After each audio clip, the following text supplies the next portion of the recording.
My guest today is Zach Miller. Zach, how are you? Doing well, thank you. Nice to be here. Thanks for being on my show. What do you do? So I am a data science educator. I work for a company called Metis, where we focus on bringing in students that have sort of small to no background in analytics and coding and math, and try to get them up to speed so they can get employed as a data scientist or a data analyst. That sounds like a boot camp. Is that right? It's essentially a boot camp, but we also have some other offerings that are, online courses, things like that. Excellent. And you're an instructor? Yeah, I'm one of the senior data scientists, so I'm one of the instructors. Outstanding. You know a lot about data science. I wouldn't say a lot, but enough to get by. You know a lot about teaching data science to people that are just, I imagine a lot of your students are new to it. This is a new topic, right? Yeah, so they come in a lot of time, I've never seen Python or linear algebra, so getting them from there to how do you run a logistic regression, that's sort of what I specialize in. All right, and you just gave a talk here at the Ideas Conference, and I think that your target audience for that presentation was people that are relatively new to data science. Is that fair? Yeah, that's fair. What was the topic? Yeah, we're trying to sort of dispel some myths that new people trying to get into data science run into, like all of the challenges. There's so much information out there. How do they sift through what's important and what's not?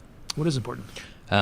So the importances are the basics. A lot of the myths that come up are, do I have to be able to do these advanced techniques before I can, get started and actually do a small thing before I get to the big thing. So one of the examples I gave is, do I start out learning deep learning and TensorFlow and Theano and all of these extra tools, or do I start out learning, machine learning and the basics of linear regression, logistic regression, things like that? Oh, okay. And you sort of hinted at the answer to that question.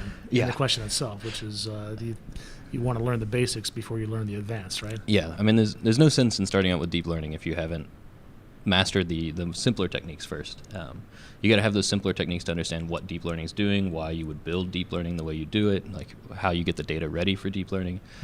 If you can't do the simple things, there's no way that you'll understand the more advanced stuff. Do you get students to come in and they think that they want to hit the ground running and build everything on day one? Or Oh, absolutely. Okay. We've had people come in and say, I'm going to do computer vision for my very first project. And I'm like, I don't think you are. Right, I see. What are the myths that you've dispelled in your talk? So a lot of people want to know whether they actually have to know how to program. I think they come in. That's an interesting question. Yeah. In order to do data science and deep learning, do I need to write code? Yeah. And a lot of the times they're like, I can load the file in Python and I can open, say, scikit-learn or some other module, and I can get the data to it, but do I really need to know how to write code that does things outside of that?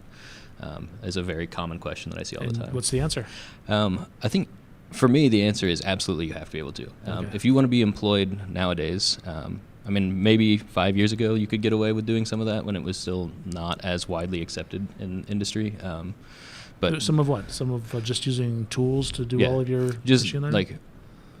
When I first became aware of data science, I was in the academic side, but I became aware of it because some of my friends were like, look, all I learned was I picked up some Python and how to load scikit-learn, and they're paying me a lot of money to go do things. Okay. But now, we work with employers all the time, and they're like, your students have to be able to fit into our pipeline. They have to be able to get data out of our data warehouse. They have to be able to clean the data in a way that our team understands. They have to be able to cleaning data. That's the big part. Yeah.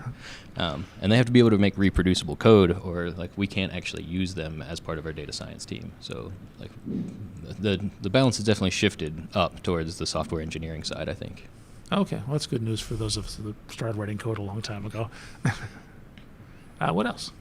The other thing that I focused on is how sciencey is data science, because you get a lot of questions of, if I get the data to a model, am I done? And I think that's sort of a rigged question to some extent, because yes, you get the data to your model and you're technically done, but that leaves out all the stuff you have to do beforehand, which is come up with a business question. How do you optimize the code to actually and design a test that tells you whether you've solved the business question? In other words, how do you know when you're done? Right. And you have to design a metric to begin with. The way that science works is you come up with a hypothesis, you design an experiment, you run the experiment, and then you check, do I have a statistically significant result? And I think data science has to become that. It's already shifting towards that, but it has to continue to go that way. Otherwise, you're just opening yourself up for, how do I know when I'm done? Have I actually solved a business problem? Have I answered the question that my business needs me to answer? All of those are basically just the scientific process applied to data. What do you think is the hardest challenge for students that are learning data science? I think it's the flexibility. this is sort of off the cuff, but a lot of times they come in and they want a checklist because they're coming from other jobs where, like my job was to get this data into Excel, make a report, and that was my job day to day. Right. And in data science, your job is, hey, can we optimize this process? Go. And there isn't a set formula for that. Right. And it's very creative, right? You walk in and you say, oh, maybe I can use this variable that we've stored that isn't really about sales optimization, but I can learn something about my customer and then use that for sales optimization. So trying to be creative enough and flexible enough to answer those questions is very challenging for someone who's new to the field. Okay. Yeah, when I got into software development, which was really kind of a second or maybe even a third career for me, one of the things that drew me to it is it's sort of a combination of right brain and left brain thinking. Right. There's the right brain part because it is a science, it is a discipline, it is there are rules that you need to follow. But you touched on the left brain. I may have mixed up, but the creativity side right. of it, that you have to be able to figure out how to solve a problem, given kind of sometimes an ephemeral set of instructions. You've got to ask, what question am I trying to answer, and how do I put these pieces together to get to that answer? Yeah. And on it's top art and it's science, I guess. Yeah, and on top of that, people think about data science is like I'm trying to do a regression. I'm trying to draw a line through this and make a prediction, or I'm trying to classify things. But a lot of times it's not very clear what you should classify to answer the business question. It's not like, hey, I'm going to just say, is this person going to buy this? It's, is this group of people, like if I target them with this ad, can I get them to think about buying it this down the road, things like that.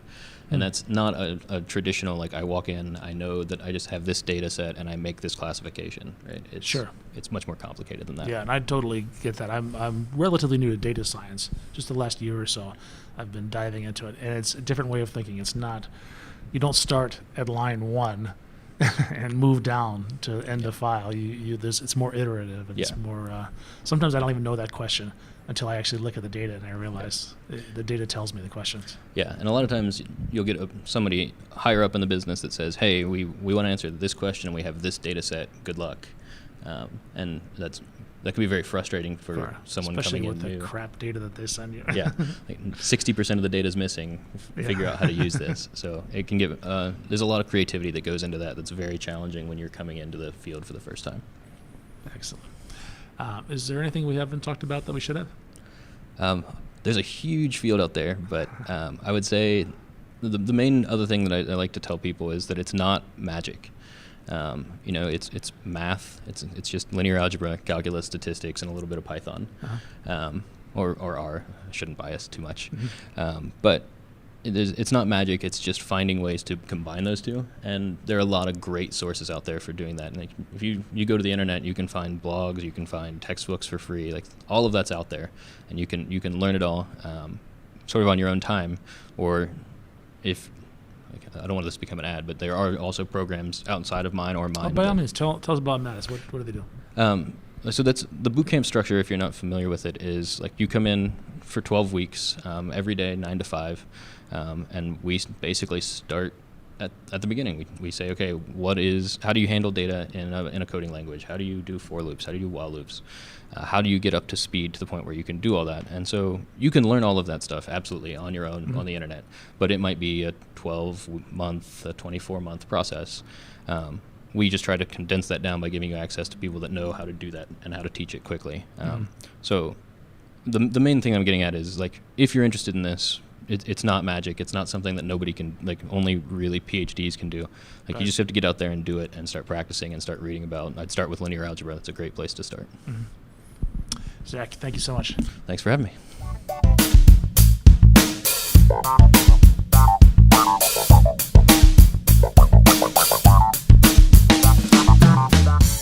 Technology is both your friend and your enemy. If you really want to master it, you have to let it guide you, but you also have to be willing to sort of kick it in the face occasionally. It's a beautiful tool, and it also can ruin your day. So just be prepared to fail a lot if you're getting into this field, but also know that you're going to accomplish some really cool things.